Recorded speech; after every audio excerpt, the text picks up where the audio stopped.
Hello everyone.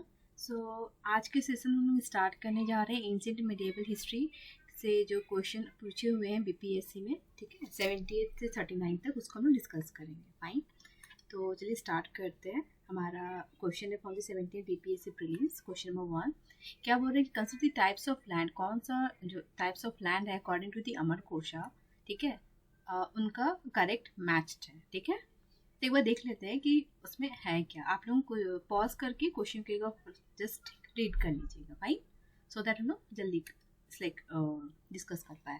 सो उर्वर मतलब क्या होता है? फर्टाइल लैंड होता है, मतलब जहाँ पे कल्टीवेशन किया जा सकता है। मारू मतलब होता है डेजर्ट लैंड, ओके, मतलब सूखा वो आपका लैंड है।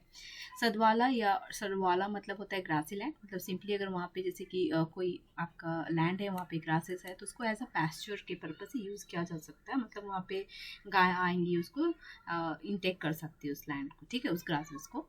देवामंत्री का मतलब रेन फेड लैंड, ठीक है, मतलब वो लैंड जहाँ पे जो वाटर है वो रिसीव होता है मेनली फ्रॉम द रेनफॉल, ठीक है, जो बारिश होती है वहीं उसके थ्रू उस लैंड को पानी मिलती है। फाइन, तो वन स्टेटमेंट क्या पड़ा कि उर्वा मतलब फर्टाइल लैंड था, मारू मतलब डेजर्ट लैंड, सदवाला मतलब ग्रासी लैंड आपका राइट है, एंड देवमंत्रिका मतलब वाटर बाय द रेन। तो बोल रहा कौन सा करेक्टली मैच्ड है। फाइन, तो आपका क्या चारों ऑप्शन राइट है, तो इसमें आपका डी ऑप्शन जो है वो आपका है। ठीक है, so we will opt for that. Question number 2 consider the following statement about the Ajivika sect. तो आजीविका सेक्ट में यहाँ क्या बोल रहा है कि जो मकाली गौशाला था, ही वॉज द मतलब it's like he was the founder of that Makkhali Gosala. Then central idea इसका क्या नियति है। सेक्ट जो है बिलीव करता है discrimination based on caste and class, and आजीविका है रेगुलर सभा एंड मीटिंग्स। ठीक है, तो एक बार देख लेते क्या है सिंपली।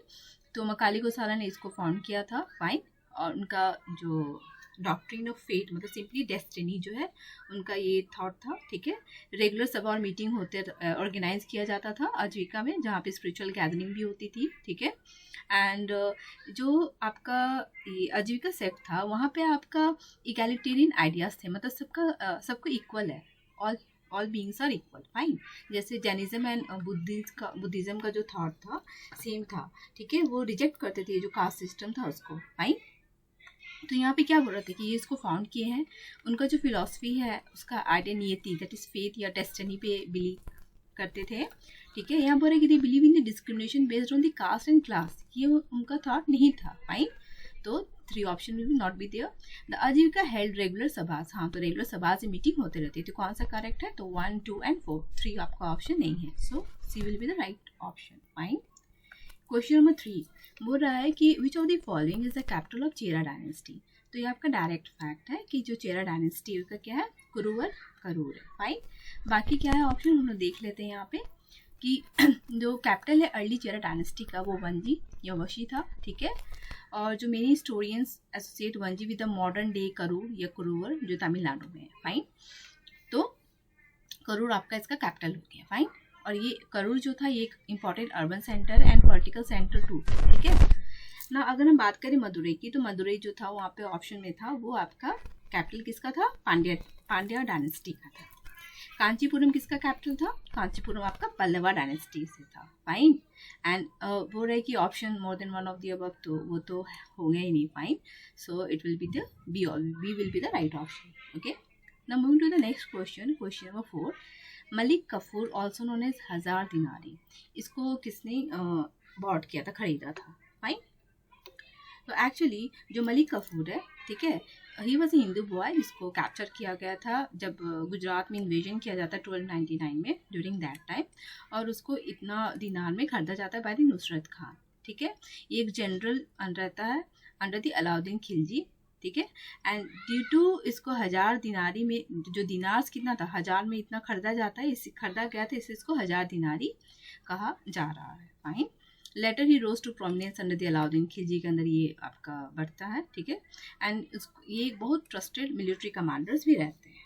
राइट, तो आपका इसमें क्या ऑप्शन बोला जा रहा है कि कौन सा करता था? That is Nusrat Khan. Okay, so A is the right option. Now moving to the next question, question number 5. Chachnama was translated into Persian by whom?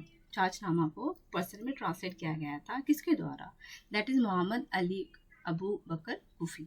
Okay, तो जो चाचनामा एक हिस्टोरिकल क्रॉनिकल है जहाँ पे डिटेल्स दिया गया अबाउट दी जो अरब कॉन्क्वेस्ट किया जाता है सिंध में, उसके बारे में वहाँ पे एक ब्रीफ डिस्क्रिप्शन दिया गया है।